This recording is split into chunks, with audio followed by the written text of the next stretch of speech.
From believing that the last stylebender has never had a mismanaged fight in his life, to being proud of him for finally turning heel. Here is why Chael Sonnen claims Israel Adesanya has controlled his UFC career the most. The bad guy likes how the last stylebender has handled his appearances, and how calculated he's been in his approach. That obviously doesn't mean that Izzy has been running away from fights. It's just that he has been especially careful about the matches he's agreed to. And Sonnen thinks that many champions on the roster should learn from Izzy. Israel Adesanya, guys, we have never had somebody like this, and we may never have him again. Israel Adesanya is such a meaningful character to the sport of MMA. But the UFC kinda dropped the ball on him with his next challenger. Chael said that the promotion should have given Dricus du Plessis to him, because there was no point in sticking the South African up against Robert Whittaker. Now obviously, Sonnen couldn't have known that Dricus would beat the Reaper up so badly, but he didn't like the idea of a trilogy fight between Izzy and Whittaker. The American gangster has been vocal about reruns of the same fights, and believes that there's no excitement in them.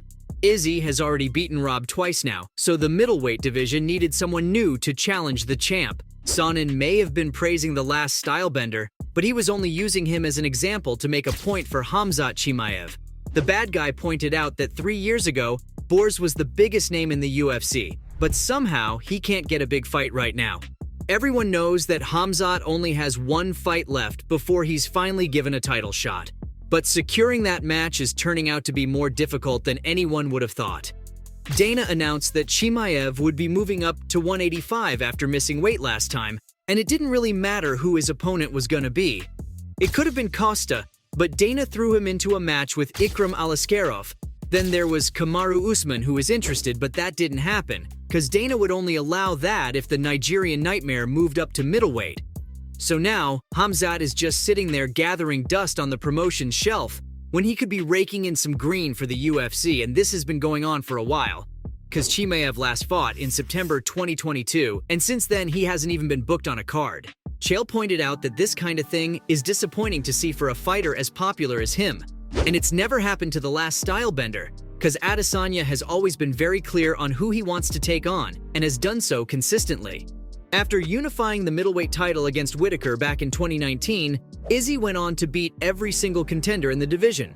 This includes guys like Paulo Costa, Jared Cannonier, and Marvin Vettori. And of course, he finally defeated his old rival, Alex Pereira, after initially losing his crown to the Brazilian. Seeing how the division is right now, Adesanya doesn't have many options. He's already beaten everyone who can challenge him in the division, so it made sense for him to take on du Plessis next. And the bad blood between them made it even more exciting. The two men used to train together when they were younger, and Dricus made some comments on how he'll become the first ever true African champion, cause unlike Izzy, he lives, breathes, and trains in the continent.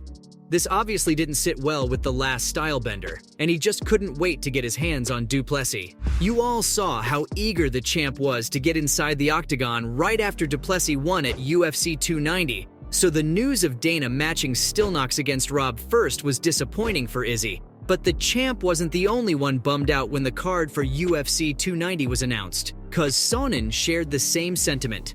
According to the bad guy, the UFC boss should have respected Adesanya's wishes and given him the du Plessis fight directly. Fortunately, the South African still proved himself against a very tough fighter and paved his way toward the title eventually, which was what Izzy wanted anyway. Dana has been in the business for a long time, so he knows what he was doing with Stillknox. I mean, Dricus has now cemented himself as the #1 challenger in the division, and Stylebender has fresh meat on his table too. So, win-win. Plus, no one really wanted to see the last Stylebender beat up Whittaker for the 3rd time. On top of that, Izzy has been one of the most active champions in the promotion for a while now.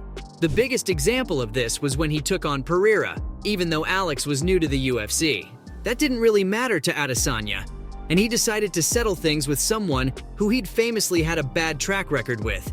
Chael believes something similar might happen again, but it's not going to be anyone you'd expect.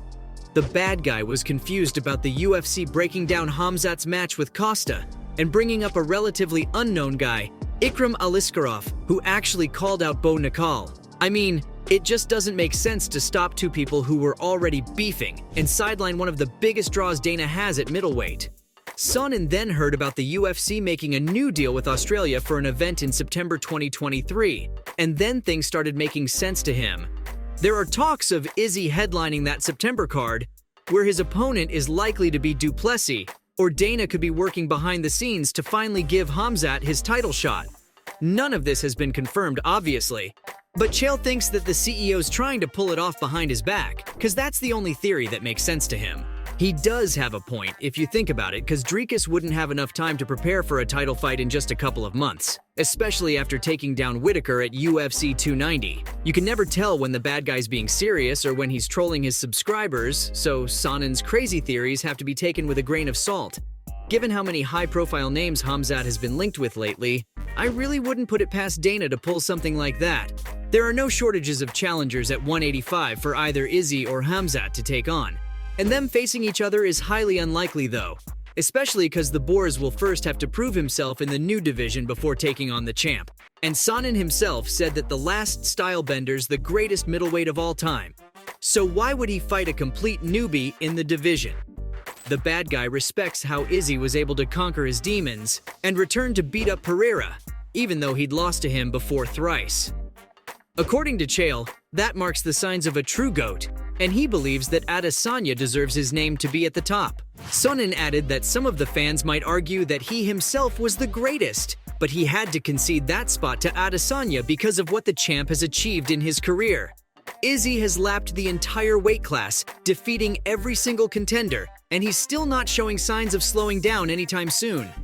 Sonnen didn't take any credit away from Pereira though, and said that he fought an amazing fight, but Izzy's just a cut above everyone else. Chael was also happy that the stylebender finally embraced his inner villain with his celebration at UFC 287.